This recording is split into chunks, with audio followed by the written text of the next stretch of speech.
आज मजुवामा पानी परेको छ, चट्याङ पनि हानेको छ। हामीले आज मोमो बनाउने कार्यक्रम छ र घरमा ओ माई गॉड पानी पर्यो, चट्याङ पनि हानेको छ। मोमो आज के हो, मोमो पनि छ हामीसँग। सबैजना आज हामी यो हाम्रो कुक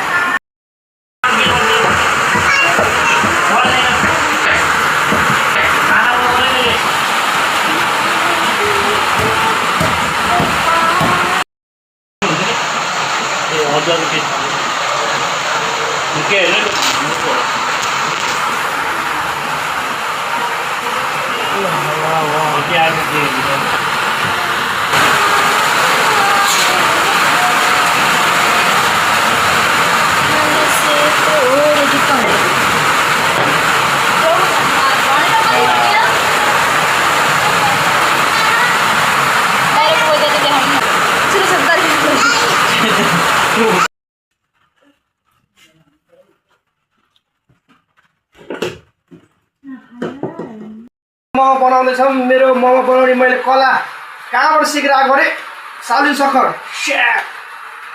यी यस्तरी हो। यी स्याक्टा यी स्याक्टा गरी यस्तो गोलो बनाएर थ्याच्च हालेर यस्तो गर्ने। ल फाइनल्ली मोमो बनिसक्यो।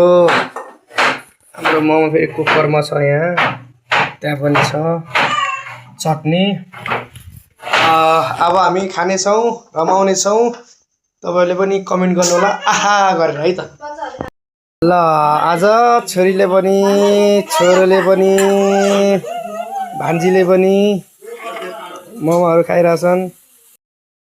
ल अब मिठोवाला घरमा बनेको लोकल मोमो, यो बजारको पनि होइन, यो आफ्नै घरमा मेहनतले मेरो भाइले अनि मैले अनि मेरो श्रीमतीले बनाएको मोमो र तपाईँहरूले हेरेर चुनिदिनु होला।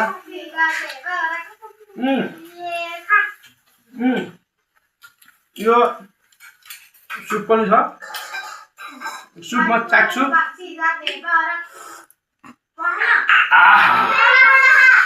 क्या मजा आयो यार, यस्तो हो क्या।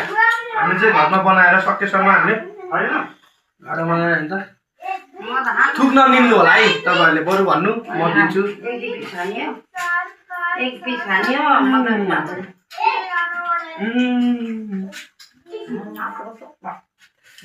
ठुलो मोमो मेरो श्रीमतीले खाँदै हुनुहुन्छ, खाऊ। आहा यो हो नि त। नि कस्तो छ मोमो, मिठो मिठो छ नि होइन? ओ ल प्रभुलाई धन्यवाद। हाम्रो कुक मेरो भाइले नि खाइरहेछ। ठिक छ, हामी सबैले अब खाइरहेछौँ। यसुको जय होस्, हामी सबैको भलो होस् र खाने मान्छेको पनि भलो होस् र हेर्ने मान्छेको पनि भलो होस्।